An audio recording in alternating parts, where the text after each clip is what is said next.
Hello, everybody. Welcome to the first ever episode of the Mark with a Mic podcast. I am your host, Austin Hicks. I am the Mark, and I have the mic. I have been so incredibly nervous to hit this record button because this is the first time I've done anything like this, recording a podcast, trying to create something for myself.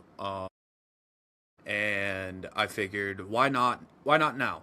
I have all of these thoughts and all of these opinions on pro wrestling, and instead of talking to the void, pretty much, at least they're recorded. If you don't know me, which I assume you don't, I have been watching wrestling for a very long time, ever since I could remember.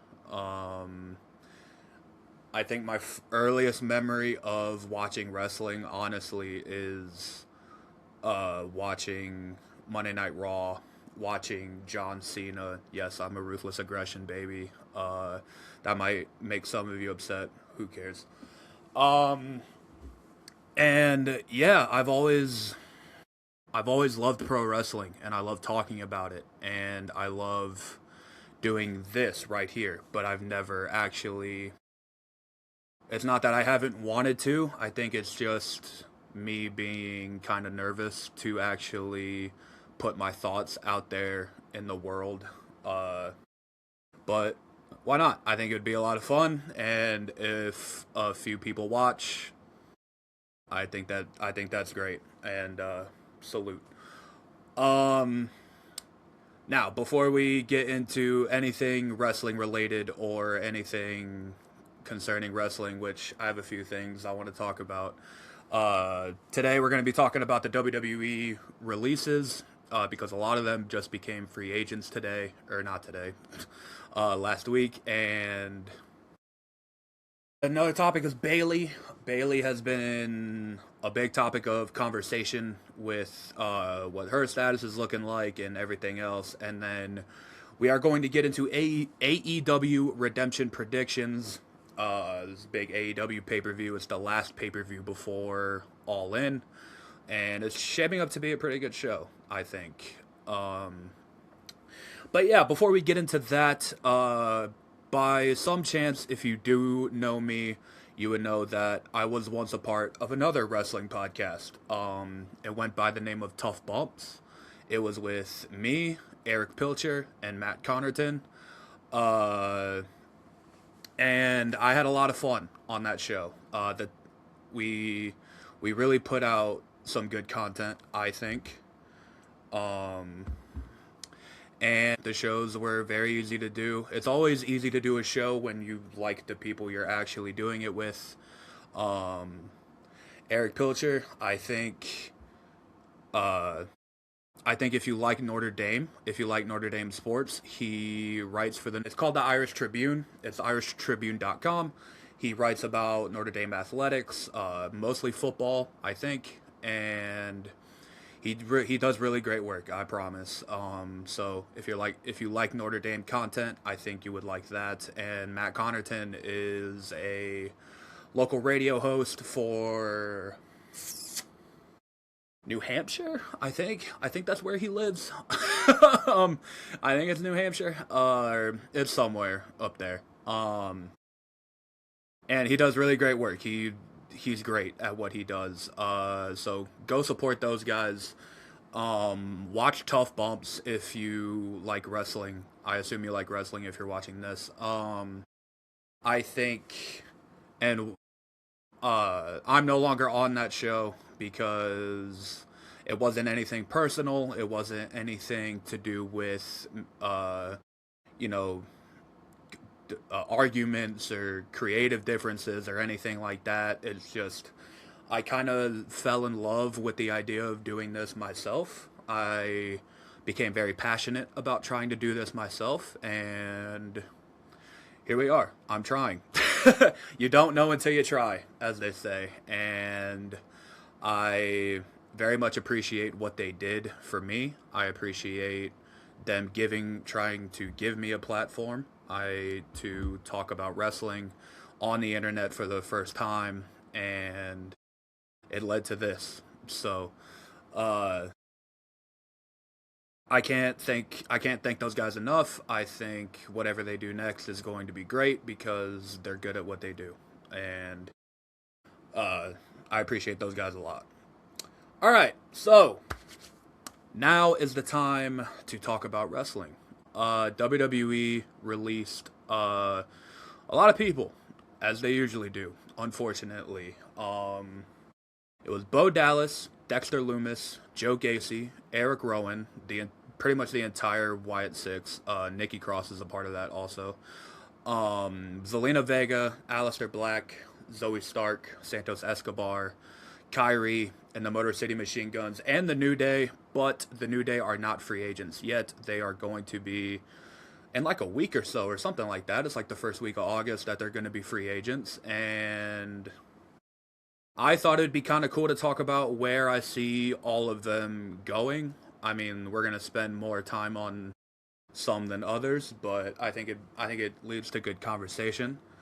Uh, we're not going to be talking about the New Day because technically they're not free agents.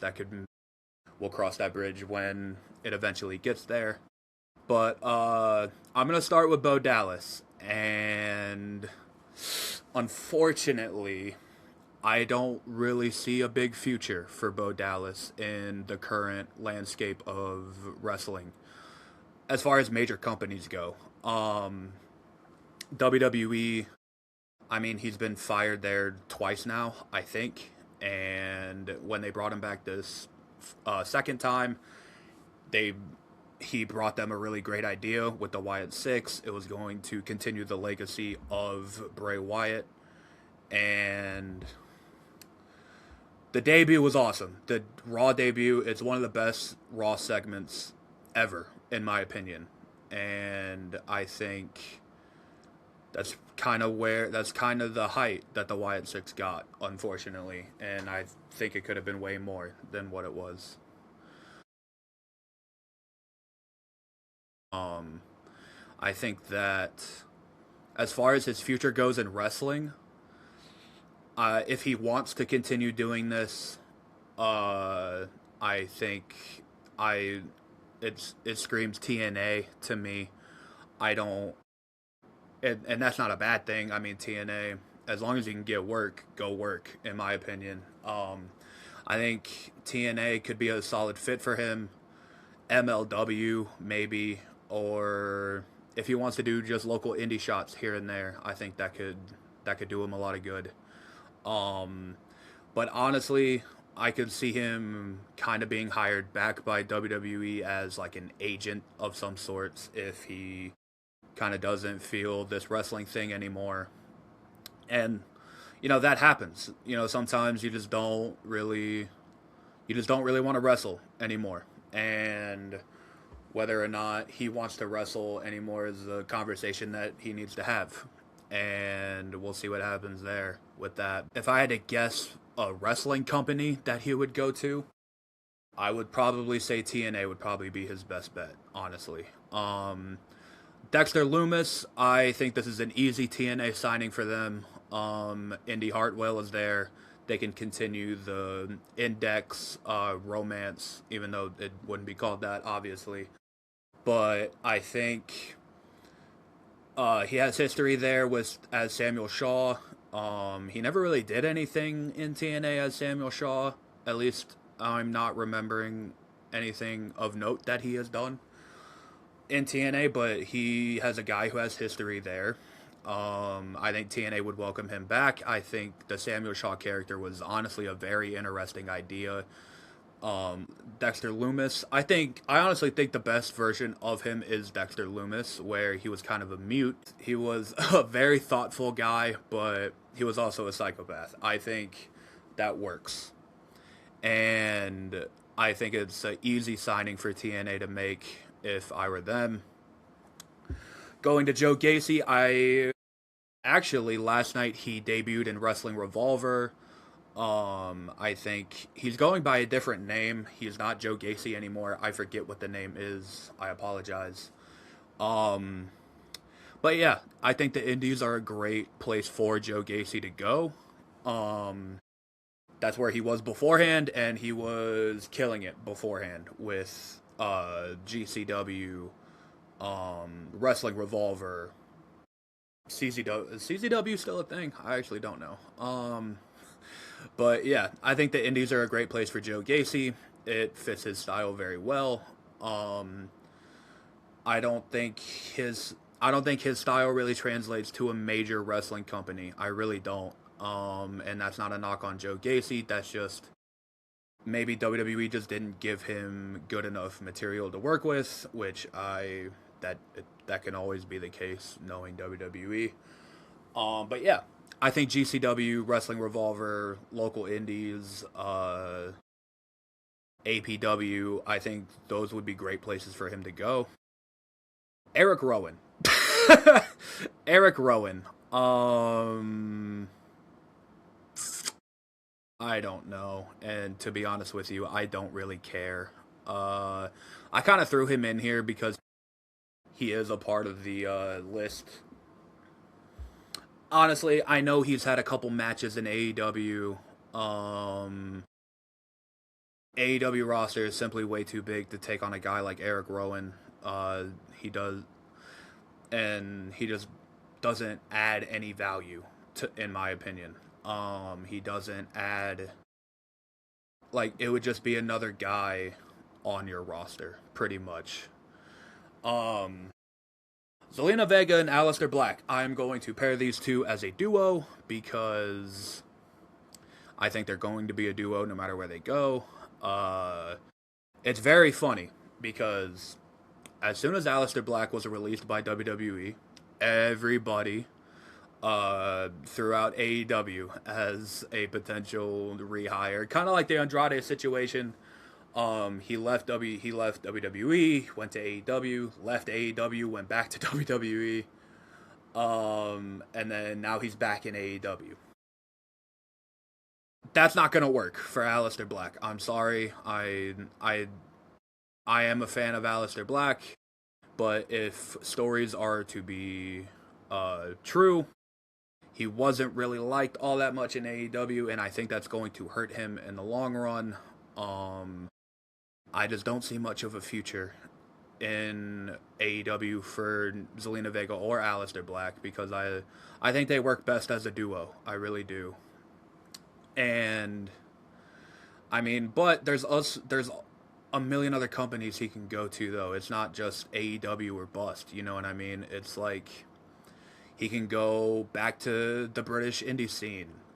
He can go to TNA. He can work MLW. He can go to GCW, and if he just wants to be an indie guy, that can be all he can be. And I think he can make a lot of money for himself. Um, but yeah, I think as far as him in a major company, I think the ship has unfortunately sailed on Aleister Black, and that's a real fucking shame because his presentation is awesome.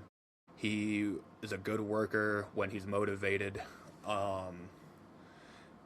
And Zoe Stark. Zoe Stark, she got dealt a really bad hand in WWE. She got released while she was hurt, which is insanely fucked up to do. Uh, I think the Indies would do a lot of good for Zoe Stark. Because the main knock I had on Zoe Stark was she just didn't have much of a character. That it was just, she's not a typical women's wrestler. She dresses different. She wrestles different. Which is cool. Like, but we've seen this before. It's not an original idea. I'm sorry, it just isn't. And I think she needs to, kind of take some lumps on the indies and see what she can do. I think that it would do her a lot of good, and maybe she can find a character that fits. Uh, the big thing that is going in Zoe Stark's favor is she's relatively young. I think she's only in her early 30s, which in wrestling terms nowadays, that's like early 20s. You know what I mean?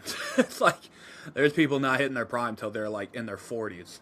So, yeah. I think the future can be bright for Zoe Stark. I think if she works her way back to WWE, I think that would be great. I don't see a company like AEW looking her way. TNA, I could see it to kind of fill up that knockouts division. I would like to see what she can do on the indies first. Uh, Santos Escobar. I'm a big fan of Santos Escobar. I think for the longest time, WWE has been looking for the next Eddie Guerrero, the guy who can play both heel and babyface, carry himself like a superstar, talk on the mic, insane worker. And I think that is Santos Escobar. I really do. I think Santos Escobar is fantastic. And he showed it every time he was out there. He would work his ass off. And I saw on Twitter that he is going by a new name.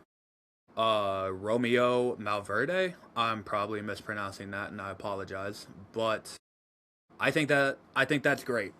I don't know if he goes back to Mexico. I don't see him. CMLL came to mind. I think he would be great in CMLL.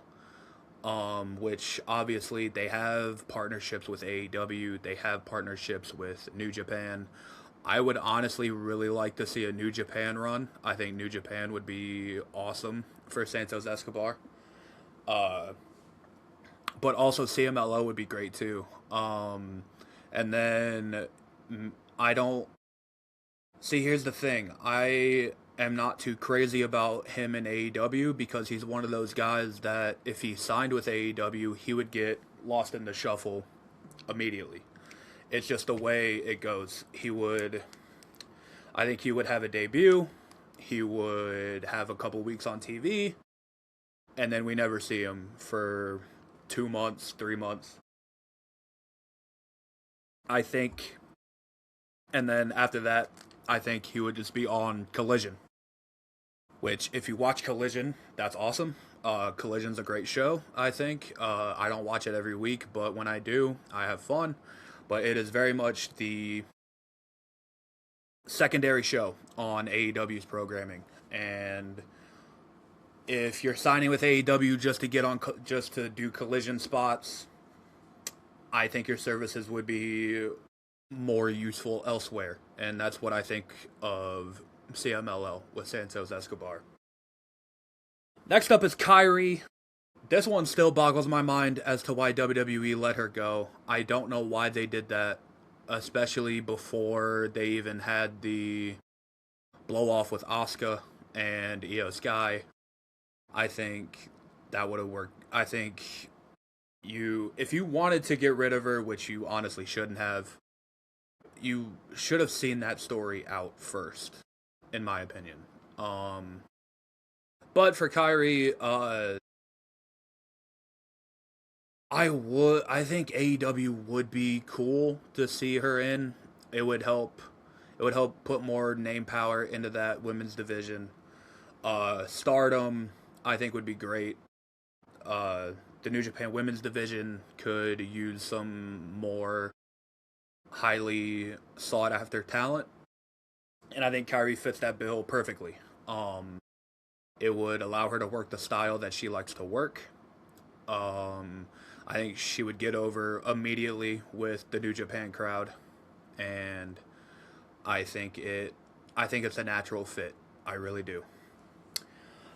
Last but certainly not least, they are the biggest topic of conversation right now with these free agents, the Motor City Machine Guns. Now, they put out a video a couple days ago on social media, basically kind of teasing where they were going. They had all these contracts. I forget all the companies, but the video ended with the company that calls themselves Elite. Now, do I think they go to AEW? Yes, I do. I don't see another option for them. Yes, TNA is always an option, but that would be super lame to me. It really would. Because what else could they do there, really? Like, you're talking about they've won the tag titles multiple times there.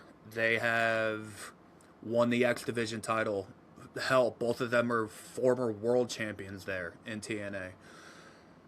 And outside of a match with, I don't like a dream match with the Hardys, maybe, I don't see a reason for them to go there. But for AEW, I think it would put them on the biggest stage possible to actually show off their talents. I think the AEW crowd would obviously know who they are, and they would be over like that.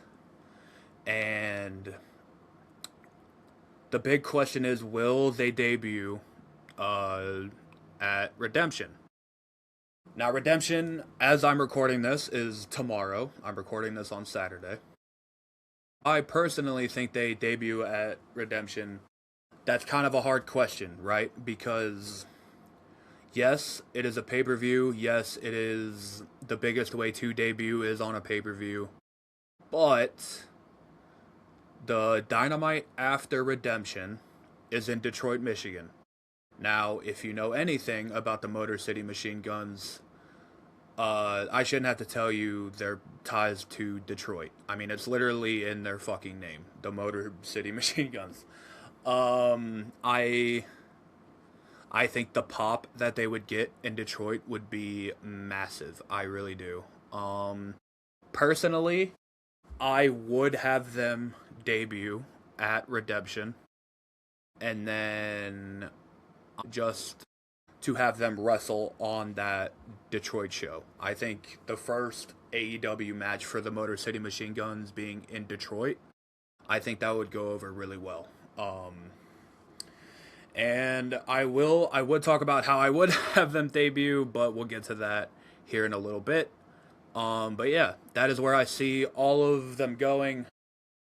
The big name, obviously, is the Motor City Machine Guns, and if AEW was to pick any of these people up, and I think they will be the only people they pick up, I think it will be the Motor City Machine Guns. The rest of them, like I said, Kyrie, I think, goes to Japan. I think Santos Escobar goes to CMLL. And the rest of them, I think it's TNA or the Indies. I really do. And that's not a bad thing to say. There's people that make great money on the Indies. There's people that make great money in TNA also. It's just the excitement level of those names is kind of down right now because it's how we have our brains wired. It's how WWE... I don't want to blame it on WWE, but it's just how it goes. All right, now we are going to get into Bayley and her WWE status. So if you guys watched Saturday night's main event, I did not, I'll be honest, but I saw the post-match angle, and it looked like, yes, I'll be honest, it did look like they were writing Bayley off. I won't lie to you. The way they had Lyra kind of batter her and make her bloody and just take her out completely. I think it is kind of a farewell for Bayley. And I think it really gets hammered home in her Instagram post because you had other wrestlers pretty much asking her not to leave. Like, don't go or please stay and stuff like that.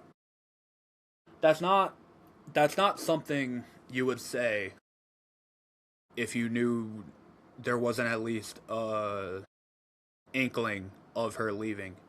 And Fightful Select reported that her contract is up at the end of the year, so they do have Bayley till the end of the year. But the belief also was that she wrestled her last match in Madison Square Garden. So, that pretty much... So everyone on Twitter pretty much took that as, oh, she's leaving. She's gone. But we've been here before, though. I just want to preface that.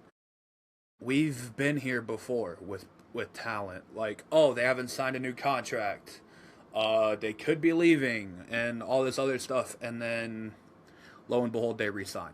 So I would I would pump the brakes personally on Bayley leaving anywhere. But if she does, she's going to AEW. Let's not beat around the bush. Let's not speculate. If she were to leave, that is where she would go. She would go to AEW, and I think it would be a great fit for her. She would add a lot of name value to that women's division. Just the names alone of people that she could work with. I mean, you have Chris Statlander, Willow Nightingale, Maya World, Tekla, Hikaru Shida. I think I honestly think her and Megan Bain would be sick. And obviously, the big match to make, the money match to make, would be Bayley versus Mercedes. Now, it seems like Mercedes has been trying to recruit Bayley to AEW since she has signed there. Uh, which yeah, why not? Like, you want to work with your friends, I get it. Yeah, I think just with the history that they have, with the matches that they are capable of having, I know the NXT Takeover match in Brooklyn was a long time ago, but with how good of a worker Mercedes is and with how good of a worker Bayley is, there's no such thing as a bad match between those two. Fully I fully believe that. And I it kind of boggles my mind how they are not willing to let Bayley walk, because the report has also said that they have tried to re-sign her, because WWE isn't one to let people kind of wait till the end of their contract to re-sign. Uh, they usually come to you with like a year or so left on your contract before they ask you to re-sign. Um, but now, with her not re-signing, it kind of seems like they are just kind of throwing their hands up. They're waving the white flag, and that kind of sucks to do to someone like Bayley, who was an anchor for your women's division for a very long time. She carried the women's division during the COVID era, like COVID, Thunderdome, Performance Center, whatever it was. She was a reason to watch those shows because her work was incredible. And her booking, honestly, since she lost the women's title in 2024, has been pretty bad, honestly. Uh, I think that taking her out of Mania last year and replacing her with Becky Lynch, I think is an inexcusable thing to do to someone like Bayley. There's no reason for it. Yes, Becky Lynch is the bigger name, but you don't do that to someone who has stuck with you through everything like she has. So, yeah, I think if Bayley were to go somewhere, if she doesn't end up signing with WWE, yeah, I really do think AEW would be the place to go. Um, it makes sense. I don't really see where else she could go, because no other promotion really sounds all that interesting when we're talking about Bayley. It's AEW or she resigns. That's what I think. All right, now we are going to get into AEW Redemption predictions. Uh this is a new pay-per-view. This is where I thought we were going to see Kenny Omega win the AEW title, but they decided to do it like a couple weeks earlier at Beach Break, which is fine. It was a fucking great match. But now it's like, who is getting redemption here? Uh, I don't know. I don't know. But the card does look sick. it is it's an early start time, which is incredible because if you know anything about these AEW pay-per-views, uh, this bitch will go on at like 7 and then it won't end until goddamn close to 12:30. Like we normal human beings don't have work in the morning. Thank you, Tony Khan. I really do appreciate that a lot. But starting an hour earlier, which uh kind of it kind of worries me because there's a lot of matches on this card that need necessary time. I don't know if that means Tony Khan wants to do a fucking like 6 hour pay per view. There will be no one madder on this earth than me if that is the case. But I love the idea of an early start time for these shows. I think 6 o'clock Central Time should be the starting point for every AEW pay per view. But let's get into the card. What I think should open the show, honestly, is the Young Bucks versus Will Ospreay and Jon Moxley. I think that would be a great opener because the Young Bucks always get the crowd hot. It's just a style of match they do. If you're not last, you want to be first. And I feel like the Young Bucks have opened a lot of these recent AEW pay-per-views since they've been back. And you get a team like the Young Bucks in there, you get Will Ospreay and you get Jon Moxley, the crowd will be super hot. I really do believe that. And who do I have winning this match? Now, I have debated this for a little bit. I would have the Young Bucks win this match. I really do. Because a guy like Will Ospreay, he has his roadmap to Wembley, right? He's in the main event. He's wrestling for the AEW World title. He doesn't necessarily need to win this match because, for one, he doesn't lose anything. He doesn't get devalued by losing to the Young Bucks. The Young Bucks are solidified in AEW, whether you like that or not. They are, in my opinion, maybe one of the greatest tag teams of all time. They are certainly a pillar of the AEW tag team division. They literally started this fucking company. So he doesn't lose anything by getting beat by the Young Bucks. And I think it creates an interesting story of every time Will Ospreay gets close, he fails. You know what I mean? It's because if you really think about it, pretty much not every big match, but most big matches he has had since he has signed to AEW, he's lost. He lost to Swerve Strickland. His only shot for the AEW title so far. He still hasn't beaten Jon Moxley. He lost to Jon Moxley. And another big loss that he had was last year at with Hangman in the Owen Hart tournament.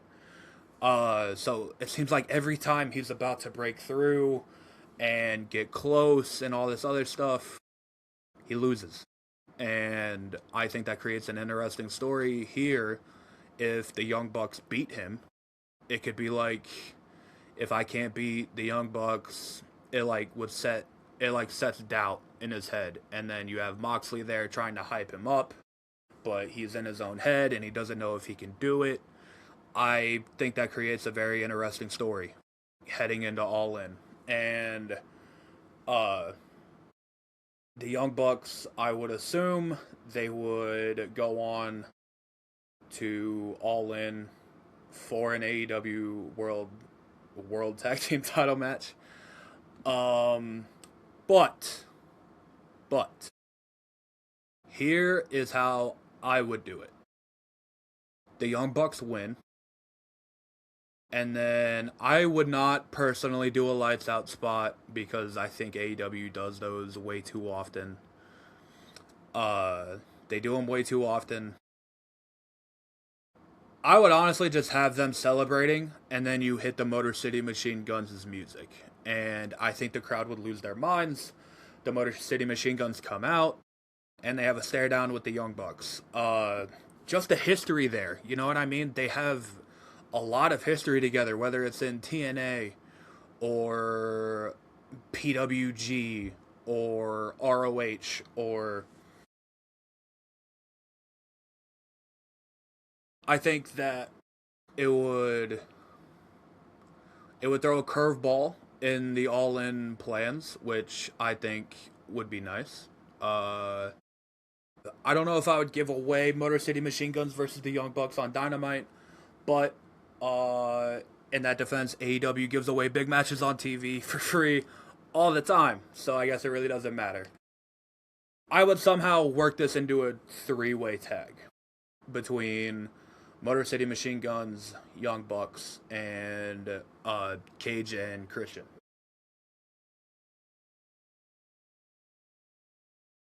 I think that you want All In to be the biggest deal possible, so you put on the biggest matches possible. And that's a big match. Honestly, if I had it my way, I would just do Young Bucks versus Motor City Machine Guns, but they've been planting the seeds for the Young Bucks to get the titles back, and I think ultimately they do. But you throw the Motor City Machine Guns in there, and I think it would be very interesting. All right, the next match is Chris Jericho versus Tommaso Ciampa in, I think it's a no disqualification match. I believe. I don't. Whatever. Yeah. I remember when Chris Jericho re-signed with AEW and everybody was like, oh, nothing's going to change. He's going to be the same Chris Jericho that he once was. Yeah, everybody was completely right about that.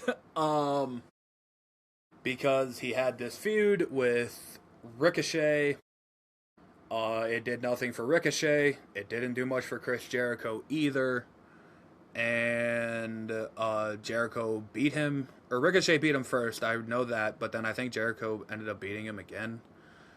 And Ricochet is nowhere to be found, really. And after that, Chris Jericho does what Chris Jericho does. And he latched onto the hot commodity right now, which is Tommaso Ciampa. Tommaso Ciampa, since he has signed with AEW, has gone on one of the best runs of his entire career. He's had great TV matches. His match against Darby for the AEW World title was one of the best TV matches of the entire year, and I'm not kidding. I have loved this Tommaso Ciampa AEW run. I really have. But it has came to a screeching halt because of Chris Jericho. Because that's just how it goes. Chris Jericho kills your push. Not only is it Chris Jericho, he is going to be donning the Painmaker persona. Brother, when I saw that on Dynamite, and he said, like, oh, you're not facing Chris Jericho, you're facing the Painmaker, that got a legitimate laugh out of me, because this man is in his fucking 50s, and he probably thinks he's the coolest looking fucking guy in the world, when he looks like a dork. I'm not gonna lie, he looks like a fucking dork with that dumbass makeup on. And to make things worse, I do think Chris Jericho wins this match. I don't really have a reason why I think that. I think it's like, at the end of the day, it's Chris Jericho. He's going to come out on top of his feuds no matter what. But he shouldn't win this match, but I think he will. No disqualification obviously helps this match. It doesn't have to rely on a whole lot of wrestling, which honestly might fare Jericho pretty well. But yeah, I have Chris Jericho winning this match. Alright, next we have, for the AEW tag team titles, we have Christian Cage and Adam Copeland versus the Death Riders of Claudio Castagnoli and Pac. Now, this match kind of came together weird. I just thought that they were going to run Cage and Cope versus the Dogs again, which I'm kind of happy they didn't because I don't want the Dogs to be losing back-to-back big matches like that. But this kind of seems like a filler match to get to All In. Cage and Cope are going to retain. Uh, yes, I think the match could be good. Claudio and Pac are on paper a fucking awesome tag team. I kind of wish they're the guys in the Death Riders that I wish they were doing more with. Claudio is awesome. Pac, whenever he looks like a fucking killer whenever he's in there. But yeah, I don't have really a whole lot to say about this one. I think Cage and Cope win, and then that sets up a match with the Young Bucks and hopefully the Motor City Machine Guns. If you really want to, you could have the Motor City Machine Guns debut after this one as a direct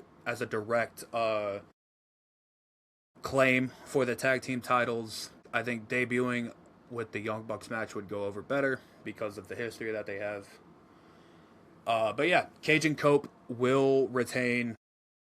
This is kind of the one I'm most confident in my prediction in. Alright, next we have, speaking of, we have the Dogs versus the Bang Bang Gang of Jay White and Juice Robinson. See, this is weird. This is a weird one because if the Bang Bang Gang win, that means the Dogs would have lost back-to-back pay-per-view matches, which I don't think they should. But if the Dogs win, that means Jay White would lose his first pay-per-view match since he's returned, which I don't think he should either. So, I'll be honest, I am going to pick the Bang Bang Gang here. I think you don't have Jay White lose his the biggest match he's had since he's come back. Especially on pay-per-view, and especially how over the Bang Bang Gang has been since he's been back. I think you give the win to Jay White and Juice Robinson. And then after that, I mean, who the fuck are the Trios champions right now?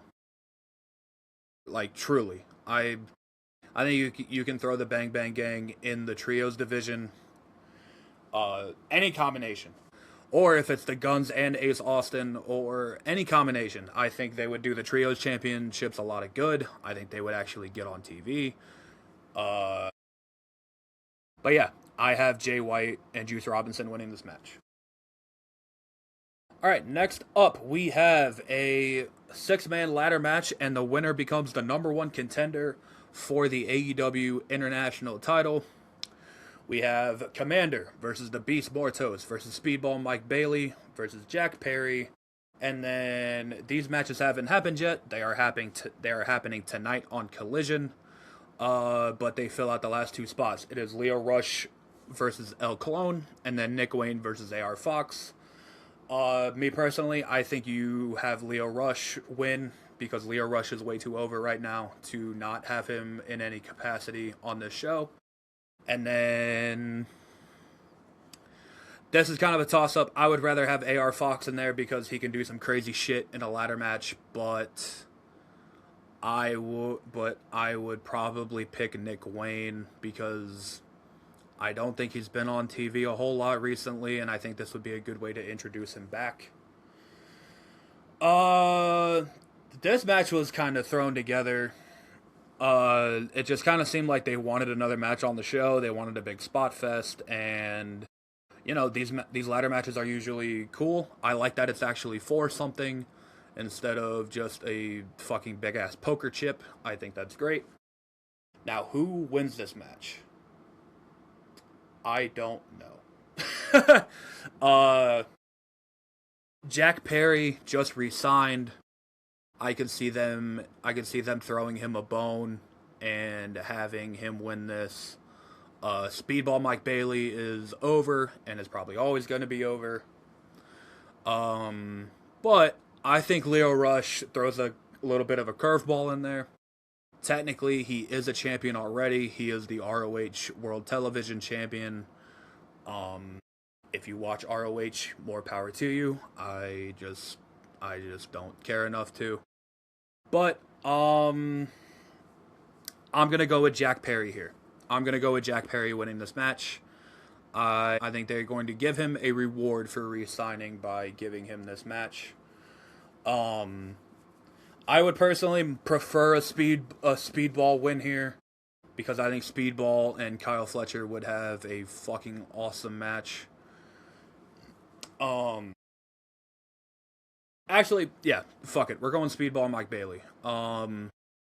Jack Perry, like, they probably... I'm just not moved. I'm not moved by Jack Perry versus Kyle Fletcher like I am Speedball versus Kyle Fletcher. So, I have Speedball winning this match. Next up, we have Hikaru Shida versus Maya World for the AEW TBS title. If Hikaru Shida didn't just win this title, I would easily give it to Maya World after the kind of run that she's been on. Having a great match with Mercedes last month. The match with Athena in the Owen Hart tournament. Pretty much her entire Owen Hart tournament, honestly, was fucking great.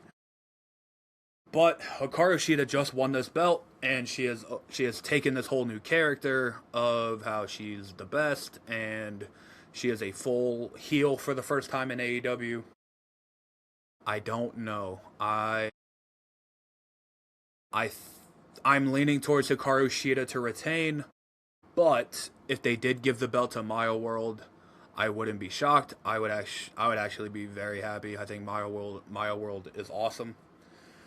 But yeah, I think Hikaru Shida wins this match. I'm pretty excited for this match, actually, because Hikaru Shida, whenever she's actually allowed to just wrestle and not be in multi-person matches or weapons matches or anything like that, she quickly reminds people how good she is, and the run that Maya World has been on has been incredible. So I'm not confidently picking Hikaru Shida to retain, but if I'm wrong, I would not be surprised. Next up, we have for the AEW, what the fuck is this title called? The national title, whatever. It is Mark Davis versus Andrade El Idolo. This match seems like a way to put a belt on Andrade. I think Andrade is getting very over. He is getting superstar reactions. He is carrying himself like a superstar. He's having great matches. Mark Davis having a belt is very cool. I just wish it was a belt I cared more about. Andrade wins. I think Andrade wins the belt here, and I don't think this match was made for anything else than to give Andrade a title to capitalize on the run that he's been on. Hopefully later down the line, this leads to, I would say, maybe an international title run, TNT title run, maybe even a world title run at some point.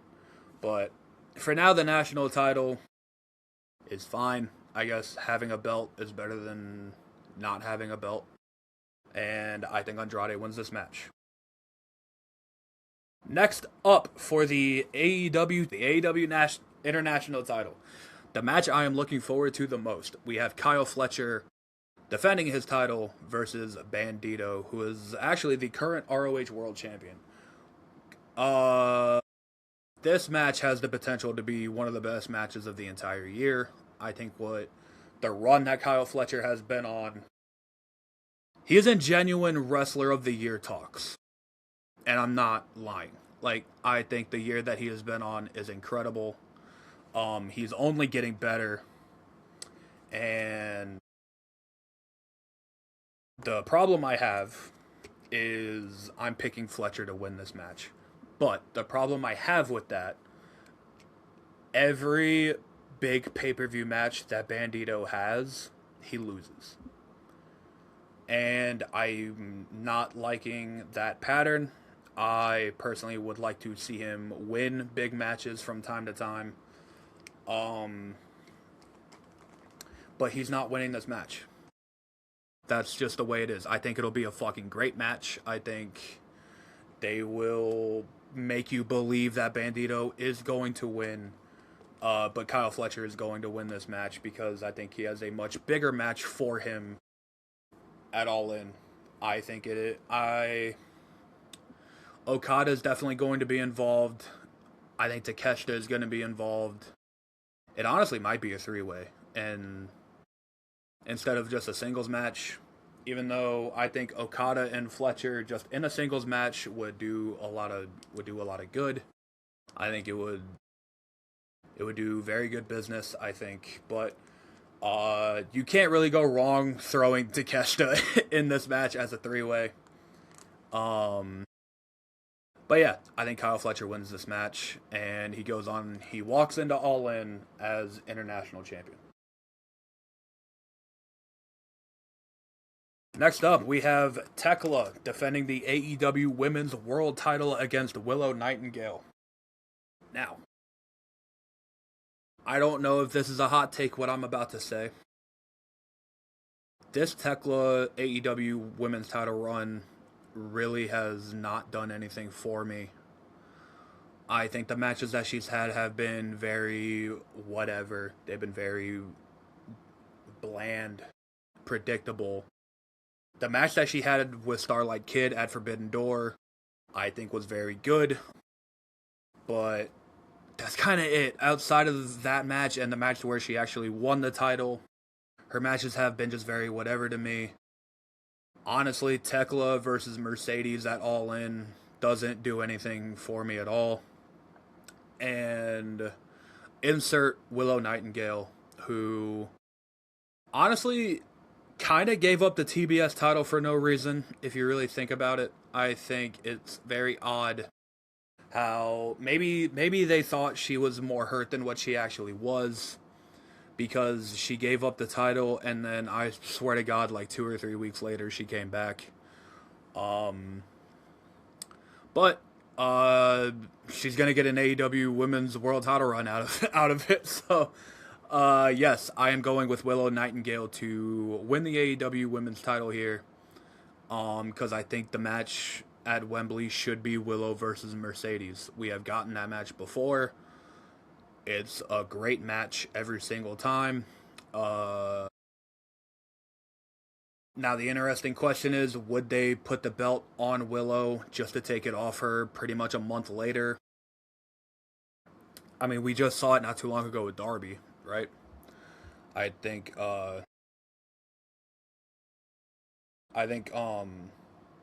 it's not out of the question to do it with Willow. I think you can get a very solid 1 month run with the title. I mean, Darby Allin literally just proved that with the world title. I'd say who knows, like we don't know, but we should know. I think whoever wins this match, they are losing to Mercedes at All In. I think now's the time for Mercedes to win the belt.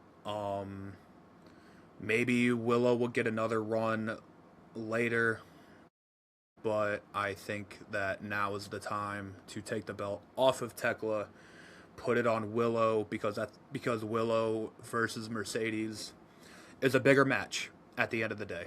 That sucks for Tekla, but when you're trying to sell out a stadium, moves like this have to be made sometimes. That's just the way it goes. Alright, and your main event of AEW Redemption is for the AEW World Championship. Kenny Omega is defending his title against the current TNT champion, Kevin Knight. Now, for one, I think this match will be great. I think Kevin Knight, his in-ring work since he's been heel has been phenomenal. I think on the booking side, this heel run has been very mismanaged. I still don't like that he's a member of the Don Callis family. Not every heel in AEW has to be a member of the Don Callis family. Because I was personally excited to see what Kevin Knight was going to do on his own. cutting promos for himself. But when he's out there with 20 other people and Don Callis does a 25-minute promo that goes nowhere,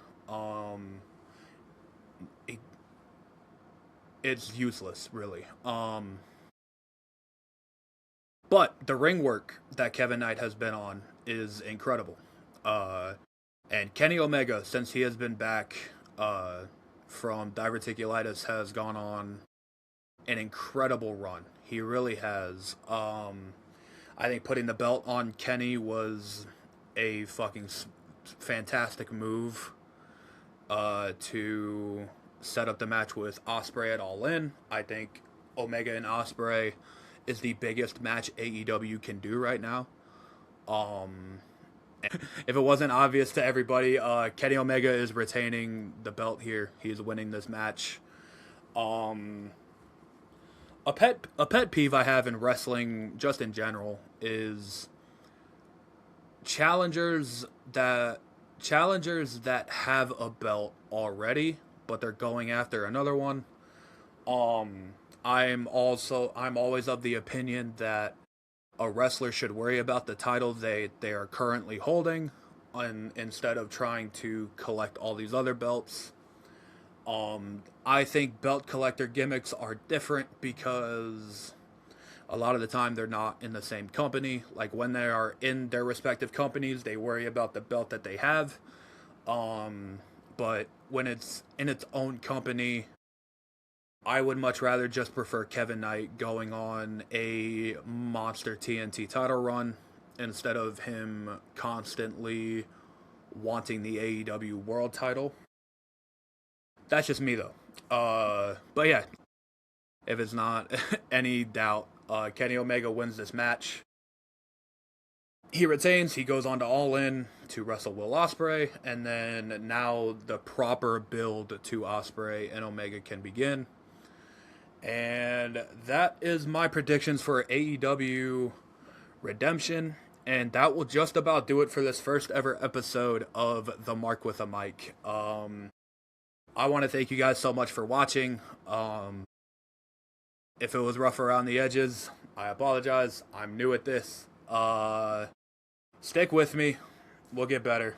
But it's nice to get these thoughts out. It's nice to actually talk out my thoughts, my inner thoughts on wrestling, instead of just, putting out a tweet here and there on Twitter, or retweeting, or just watching somebody else's content. It's good to actually get these thoughts out for myself. We will be back hopefully on Monday to review AEW Redemption. And then after that, we'll fall back into... Actually, no, we won't, because next week is SummerSlam. This isn't going to be a regular thing. This is only what I'm going to be doing with pay-per-views. We'll do predictions, and then we will do a full-fledged review of the show. But outside of that, I want this podcast to kind of just be a hodgepodge of wrestling talk. You know what I mean? Like, I think... Like, if there was a sick-ass match on one of the TV shows, I want to talk about it. Or if there's some groundbreaking news, I want to talk about it. It's not going to be the same kind of formula every week. At least I hope not. I'm going to try and make it not that way. But thank you for watching. It really does means the world to me that you would take time out of your day to watch a guy sit here and talk about wrestling. I hope you have a great rest of your day. I will see you guys on Monday to review the pay-per-view, and that's about it. See ya.